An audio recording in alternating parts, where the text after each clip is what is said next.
Well, hello, everyone. I'm Richard Dolan. Welcome to the latest live stream that I'm doing here. This is part of my series. Hello, everyone. Whoopsie. This is part of my series on the History Channel's Project Blue Book television show. I did one a week ago that discussed the Gorman UFO dogfight of 1948. That was changed in the Blue Book episode to the Fuller fight, but it was essentially the same case that they were working off of. And I want to continue that and talk about a fascinating and really underappreciated UFO event from 1952. It's known as the Flatwoods monster case. And for this live stream, I'm going to try something a little bit new. So I want you to bear with me. I've noticed that it is totally possible to be able to provide images in a live stream. And I thought, how do you do that? So I did a little bit of Google, a little bit of research the last couple of days. And I thought, this is how you do it, I think. So we're going to see how it goes. I'm going to intersperse a live stream with some images.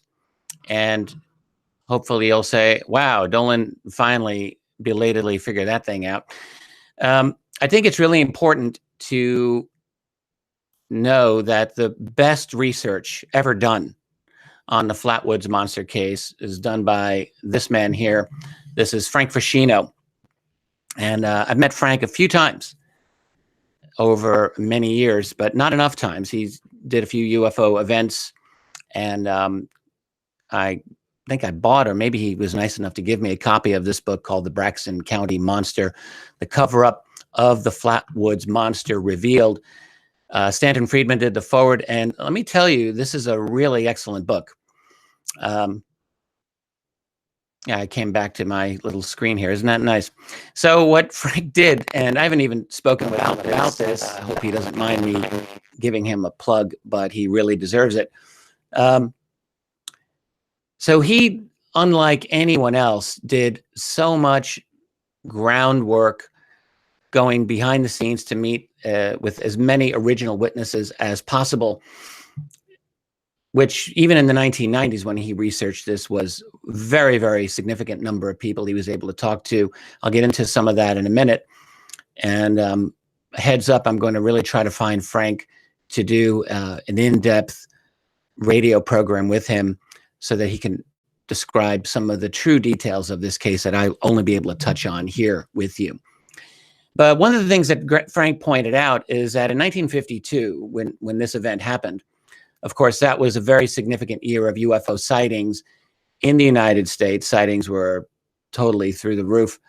And one of the factors, and I've seldom talked about this myself, occasionally it's in some of my books, but back in those days, there was something known as the Ground Observer Corps that were people working in tandem with the United States military. And the idea is that they would be sky watchers. So they were out there looking for, basically, this is the height of the Cold War. So they're looking for enemy craft, enemy invasions, attacks, and so forth. But as you might imagine, the Ground Observer Corps were extremely active in seeing UFO accounts or UFOs, and that they would report them. And a number of those were reported by Project Blue Book. He pointed out that there were several 200,000 Ground Observer Corps working in the United States in 1952. A really significant number of people when you think about it. And they were a big, big part of these sighting reports. And there were a lot of these reports that were continually made in the U.S. in July and August of 1952. So even after the great activity over the nation's capital, Washington, D.C., at the end of July. Many people have talked about this, of course. But Frank points out that sightings continued in the D.C. area and indeed throughout much of the mid-Atlantic American region throughout August and into September of 1952. Flatwoods, West Virginia, or Braxton County, West Virginia, is only about 200 miles west of Washington, D.C., not that far removed at all. And one of the things that Frank pointed out in his book, and he did a tremendous amount of research, is that there were quite a few other UFO events that were reported that very day And I'm going to share a couple of images here with you.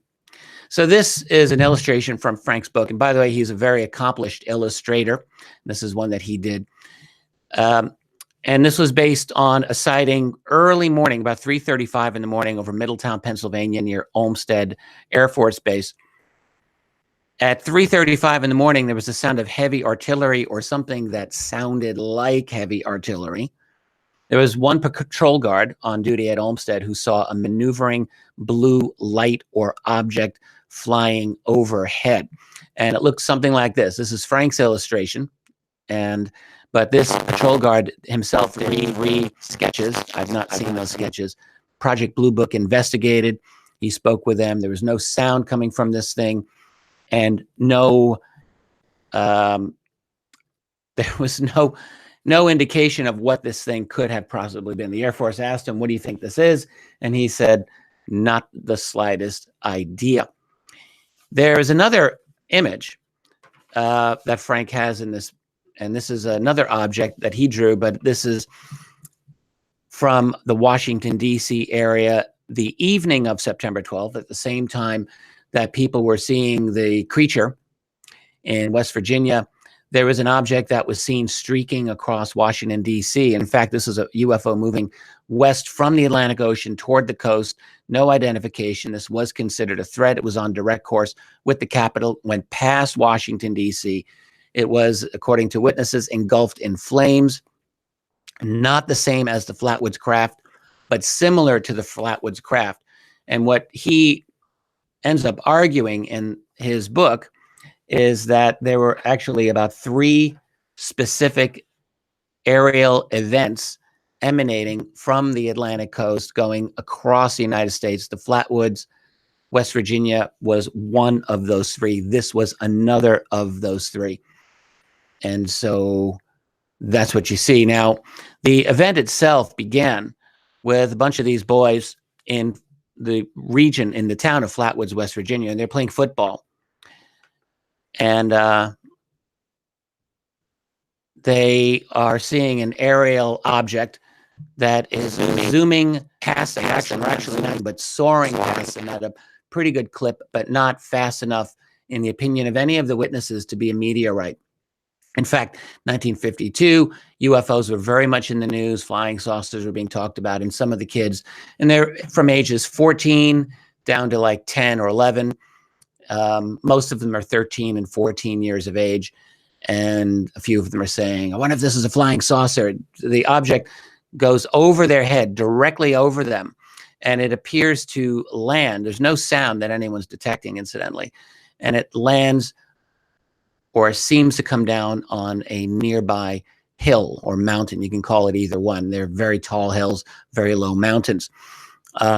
Now, one of the witnesses was named Freddie May. He was there with his brother, Edison May, and a bunch of other boys. Freddie May later interviewed with Frank Feschino, we're talking 1990s, and gave, along with his mom, Kathleen May, who is still alive, they gave very, very detailed testimony to Frank, describing this as like a round or possibly oval, brightly illuminated object. So with a description that is at least comparable or similar to some of the other oval-shaped descriptions that were from Olmsted Air Force Base and Washington, D.C. It was red, yellow, orange in color, small trail of flames that were coming behind it, and they got a good view of it, Freddie May later said, for about 3 seconds. So not a bad view. It comes down on the nearby mountain or hilltop. And in fact, Frank Feschino wrote about having gone there with Freddie May, said, you know, this is actually a landing area. It's big, flat, easy to land an object down there. Not a lot of stuff in the way. Now, at the time, there was much more foliage and growth there, but nonetheless, it was very flat. So I'm going to continue onward here, and I've got all my notes here for you so I can tell this in a hopefully good way. One thing that's worth pointing out, though, is that the researcher Ivan T. Sanderson, who wrote several excellent, very good books on UFOs, as well as other cryptid-type events, within a week was down there to investigate, as was researcher Gray Barker. And Sanderson in particular wrote that there was a flattened area, kind of depressed but flattened mostly, with a lot of stones that were seemingly pushed into the ground, twigs that were flattened, and this type of business. There was around a circular perimeter, there were 3 deeply indented areas, presumably from a tripod type of a landing apparatus and so forth. So anyway, so the boys see that this thing, maybe it's a meteorite, maybe it's a flying saucer, and they go to investigate. They climb up the hill. And it was interesting because Frank Feschino found another witness named Jack Davis, who wasn't with those kids at the time, but he did see this object. Davis said, didn't look like a meteorite, it looked like a craft. It was too slow, in his opinion, to be a meteorite. And it looked like it had been intelligently guided, in his opinion. And again, like the others, it made noise. And he also, incidentally, that it made no noise, and it just barely cleared the trees. So it was a very, very low object. And here is an image of where the object went over the trees. This is another drawing by Frank Feschino, and you can see the object just clearing over. It's quite large. So anyway, the boys are racing up the mountain, up the hill. It's very steep. Now, along the way were a couple of houses, and one of them belonged to the family known as the Mays. 2 of the boys were May children, Edison and Freddie. Their mom's name was Kathleen. She was 35 years old at the time. So they stop off at that house, and the Mays had some relatives whose last names were Lemon. There was an 18-year-old boy named Gene Lemon, or Eugene Lemon. He was there. Grandparents were there. Gene Lemon was there. He had his dog with him. They all talk about this. The kids are very excited. And they're saying, we just saw maybe a meteorite or something crashed in there, and we want to go up there. So some of the boys that were playing did not go up. About 5 didn't, and about 5 did. Gene Lemon goes up there with them as well, and so does the mom, Kathleen May. And basically, Gene and Kathleen are leading this group of kids. They take some flashlights, and they go, and they're trying to look for something that landed on the top of this other hilltop. So they're on their way. This is now 7:40 in the evening, and they leave the house. It's starting to get dark. They go for a little while, far off to one side, a slope pasture. Some, not all of them, but about half of them see a large, spherically shaped object, seemingly sitting in the valley. Looks to them like it's pulsating. It's getting dimmer. It's getting brighter. A few of them didn't see it, but the ones who did said that it looked like it was the size of a house. So that's interesting. Kathleen May said she could smell a metallic odor as they're climbing up this hill. And Freddie May, years later, agreed. He said, yes, it was very, very intense metallic odor as we were approaching the top of this mountain or hill. Kathleen said that the odor gave her a very irritated throat. The odor, she said, was very penetrating, and it affected her quite a bit. It actually bothered her in the chest for at least a little while afterward. Gene Lemon also was affected by the odor, not severely, but it definitely bothered him, and a number of the other boys. One of them was described as somewhat overwhelmed. His name was Neil Nunley. So a number of these people noticed this very unpleasant metallic odor as they described it. They're getting closer to the top. It's getting close to 8 o'clock in the evening, and many of them are hearing a whining noise, like of some kind of whining machinery of some sort. Gene Lemon, 18-year-old, is leading the group with a flashlight. His dog is with him. The dog begins to growl, and then the dog darts ahead of them, going very fast ahead of the group, and they hear the dog barking violently. They then see the dog running back. This is near the top of the mountain. It's near the top of the landing area. The dog's retreating back to them, and it's howling.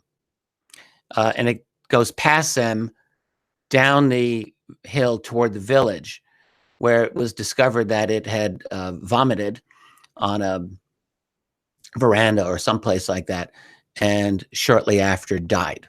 That is the story that we are told from this account. That was from Ivan Sanderson's investigation. So Feschino concludes, by the way, because they had seen a landed object at the bottom. His belief is that it had landed on the more distant mountain and then moved down to the valley below. But these people, they're going past that lighted object, and they now see, they're approaching the top, and at this point, Kathleen May is in the lead. And so they turn around a bend in the path, and there's a large oak tree to their left. And this is where they encounter whatever it is that they encountered. Kathleen May hears strange noises as she's approaching or passing by this tree. She says it's like a hissing sound. And she described it like frying bacon, she said. So fairly distinctive sound that she was getting. They turn toward this tree, and the impression that you get is maybe less than 10 feet from this tree. Gene Lemon sees a pair of eyes very high up, and his initial assumption is that it's an animal high up in the tree. And then he and Kathleen May both shined their flashlights at whatever this was, and this is when, to their shock, they determine that this is not an animal high up in the tree. It's a huge, towering figure, 10 feet tall, maybe 12 feet tall, enormous. And it scares them to death, as you can imagine. Kathleen May later said, I turned on my flashlight and it lit up like a Christmas tree. The initial drawings, incidentally, there were drawings from 5 of these kids who drew what they saw. The drawings are, this is a picture of the people up there. That's Kathleen May on the left, and the other folks who are also there. And the drawings of the kids they almost look identical in a few cases. I don't know if they were looking at each other's drawings or not, but they all seem to agree that the head, anyway, looked pretty much like this. And I believe I have, this is the famous artist illustration sketch of the Flatwoods monster. So anyway, they shine a flashlight at this thing, and the eyes light up very bright. And then what they say is that almost like laser-like, there's lights coming out of the eyes that cut through the fog. It's foggy, like 2 beams. And the entire area glowed around them. What they described as the monster, or whatever this thing was, rose next to the tree. Wasn't in the tree. They seem to be pretty adamant about this. It was directly next to the tree, and it rose up from beside the tree and hovered away from the tree and seemed to glide down toward a pathway. This is the pathway that led to the area that I was describing. In fact, let me just show you. This is all from Frank Feschino's book. A really superb job that he did here. So the being, monster, whatever, glides directly in front of the group. Gene Lemon apparently just dropped to the ground. He dropped his flashlight and collapsed momentarily in fright. He wasn't the only one who was terrified. Kathleen May said that she got as close to it as to the length of a small car. So she got very close to it. They all described it. All the kids and Kathleen said that this thing seemed to glide about a foot above the ground. And as it glided by Kathleen May, it apparently spewed some oily substance over her clothing. She did not notice that right away. I'm not aware of what analysis, if any, was done of that. And anyway, so they all take off because they're terrified. And this whole thing is investigated. The county sheriff gets involved. He's initially, as you might imagine, quite skeptical of what is this crazy story. He encounters the odor at the site. He also noticed a circular area of flattened grass. As I mentioned, a number of researchers came by, Ivan T. Sanderson, Gray Barker, as well as members of the United States Air Force were at the place. You know, you might ask yourself, why would the Air Force investigate this? Well, as Feschino makes clear in his book, there were actually quite a few of these UFO encounters that were happening that very day in that area that did seem to involve U.S. military interest and engagement with these objects. And it would not be that unusual that the Air Force would be looking at this one. This is a landing case, or at least an alleged landing case. Sanderson, in his evaluation of this, he interviewed quite a few people as well back in the 50s. And his conclusion is that this was a flight of plural intelligently controlled objects over West Virginia. Air Force, as you might imagine, said, look, sorry, folks, all you guys saw was a meteor. You saw the glowing eyes of an owl, and you all just became hysterical. So that's the fundamentals of the Flatwoods monster case. However, there is quite a bit more. Incidentally, I just want to point out that this image here, Feschino's argument is that this was some kind of space suit. And indeed, you know, the reason he says that, there was another incident one day after the Flatwoods case, and it's very seldom discussed. It's in Frametown, West Virginia, about 17 miles away from Flatwood. This happened one day later. There was at least one witness who was involved in this, a man named George Snatowski. And Feschino points out that witnesses in both of these places, there's quite a few similarities. They both just a tall alien figure with legs being visible. It was cloudy and foggy in both instances, and the figure in both cases was seen as gliding or hovering or floating in one way or another as it moved. Feschino's opinion is that this was some kind of spacesuit which had its own propulsion system. In the Frametown case, the upper half of the spacesuit was removed, and the creature looked, this is Frank's illustration, someone colorized it. I only had the black and white in his book. So that's a rather creepy looking alien, to say the very least, wouldn't you think? So, so the big picture of the Flatwoods monster case is you've got multiple objects flying across the United States, mid-Atlantic region, and this incident is simply one of them. And I think it's very interesting. Like, I really want to get Frank on here. He had one other illustration that I think I probably want to share with you, and it's right here. There's the creature, of course. But one thing that I had known for a long time is that there was a sighting in Baltimore around just before the sighting, or around the same time as the Flatwoods case, and some people wondered, is it the same thing? Frank's opinion is that it was not the same thing, but one of 3 sightings that took place at that time. So it's all pretty interesting stuff. There appears to be a lot more to this incident. And so what you get in the Blue Book episode is, you know, look, a very serious dramatization, fictionalization of the case. There are a couple of things that were similar. The idea of I think in the episodes they talked about being very affected by by some chemical or something that had to do with the case. That actually is pretty much true. I mean, several of the witnesses were very affected by this burning smell. Somehow it affected them in a very negative way, not as negative as depicted in the episode, but nonetheless.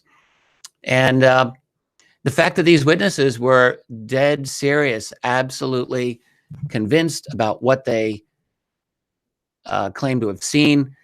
Even the most hardened skeptics of this case, I don't think anyone's really accused these people of hoaxing. Well, actually, no, there's 1 or 2 people who have accused them of hoaxing, but I don't really think most people tend to credit that explanation. I think in general, if you're going to take a skeptical take on the Flatwoods monster case, you would say pretty much what the Air Force concluded, meteor, and then you got a bunch of very, very kind of worked up, very nervous, hysterical people prone to wanting to see something very dramatic, and they see the reflection of an owl that in the flashlight, frightens them enough. The gliding motion as it goes past them, maybe that's just the silent flying of the owl itself. It seems like it's like a stretch. But the thing is, the problem that people have always had with this case is that it just seems so crazy. But that's one of the things I like about Frank's treatment of his book, and I've got my copy of it right here, and it's a very, very fine book. What he does, I think what the impression that I get by going through his book in detail, and that you would get, is that the story as it's come down to us is very grossly simplified, and that there's actually a lot more detail going on in the Flatwoods monster case rather than this almost cartoonish description of a bunch of scared kids going up a mountain and seeing owls, an owl, and so forth. That's how it comes down to us. But in fact, there may be very good reason to consider that there has been much, much more to the Flatwoods monster case than what we have seen over the years, or what has come down to us over the years. I'm very grateful that Frank did this research in his book. And as I say, I think I'm going to try to find him. And if he's willing, I'll try to bring him on to the Richard Dolan Show, and we can do this for an hour or more. I think that would be very worthwhile. So that's all I have on the Flatwoods monster case. I hope that the images came through reasonably smoothly. That was a first for me. And I'll hone my skills on that as we move forward into the future. If you like what you've seen, I would always encourage you to like the video. That always helps me. Subscribe to my YouTube channel. That always helps me as well. And if you want to keep on to what I'm doing these, go to my website Richard Odors, and you can subscribe to my free weekly newsletter. That's always a very good summation of everything that I'm up to during the course of a week. And that's it. So I really want to thank all of you for being here, and I hope you have a great rest of the day. Thanks a lot. Later.